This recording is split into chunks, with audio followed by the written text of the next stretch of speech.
पिछले दिनों मैंने मकान बनवाया, सलाहकारों ने सलाह का ऐसा चूना लगाया, अब बनवा के देख लेना, ऐसा चूना लगाया, ऐसा चूना लगाया, जो बनना था खरा बन गया, मकान की जगह मकबरा बन गया। बीमार को देखकर तो इनकी बाछें खिल जाती हैं। सबसे ज्यादा सलाहकार काम कहां करता है? बीमार को देखकर। बीमार को देखकर तो इनकी बाछें खिल जाती हैं। 2-4 बीमारियां इन सलाहकारों की बदौलत मिल जाती हैं। पिछले दिनों बीमार था सर्दी जुकाम से, जो आपके साथ रोज होता है, वो मैं सिर्फ देखते हैं हम लोग और उसे कविता में ढाल देते हैं। आपके साथ हुआ होगा, तब आप अपने आप कहोगे मेरी बात, मैंने बात आपकी, शब्द मेरे हो सकते हैं। पिछले दिनों बीमार था सर्दी जुकाम से, सारे सलाहकार लग गए काम से। एक बोला भाई साहब देशी इलाज लो, सर्दियां टलेगा, ज्यादा से ज्यादा 3 दिन चलेगा। दूसरा बोला सही कह रहे हैं, बड़े भले थे, दादाजी भी 3 ही दिन चले थे। फिर चल बसे, तुम तो जियो, अजी देशी वेशी छोड़ो अंग्रेजी पियो। मरने के नाम पर तो ये दूर तक दौड़ते। और आखिरी कब सलाह देते हैं, मजा लेना, मैं विषाद में से, आंसू में से ठाका निकालने की कोशिश करता हूं। मरने के नाम पर तो ये दूर तक दौड़ते हैं, मरने वाले का पीछा मरते दम तक नहीं छोड़ते हैं।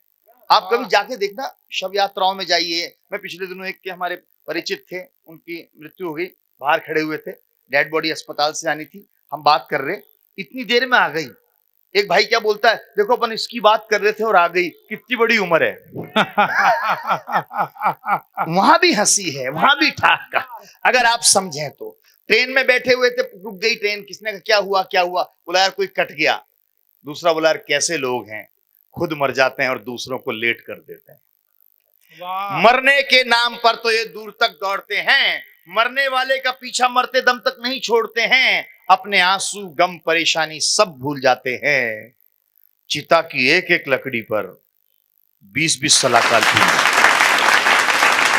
आपने देखा होगा, अगर आप शमशान गए होंगे, मोटी वाली इधर, टेढ़ी वाली इधर, बारीक वाली सीधी, आड़ी वाली टेढ़ी, अलग अलग एंगल से लकड़ियां हवा पास करने के लिए रखवाते हैं, और जिसकी हवा पास हो गई उसकी भी हवा पास करवाते हैं। उसके बाद में मित्रों, ये शायद कविता मैं क्यों सुनाना चाह रहा हूं, इस कविता का बहुत ज्यादा ठाका भी नहीं है, लेकिन संदेश बड़ा है। आप लोग पॉश कॉलोनियों में रहते हैं, बड़ी बड़ी कॉलोनियों में रहते हैं, दिल्ली में तो ऐसी बहुत कॉलोनियां हैं, इन दिनों आसपास बन गई हैं। वहां मैंने कभी 4 लाइन उन कॉलोनी को देखकर लिखी थी, और मुझे लगा था इसको ठाके में कैसे अनुदित करूं। वो 4 लाइन छेपक की तरह आपको सुना रहा हूं, आप उन्हें समर्थित कर देंगे तो मैं इस कविता को पूरा कर दूंगा, वरना छोड़ दूंगा। कैसी आप वो लोग जो बड़ी कॉलोनियों में रहते हैं, किस विषाद में रहते हैं।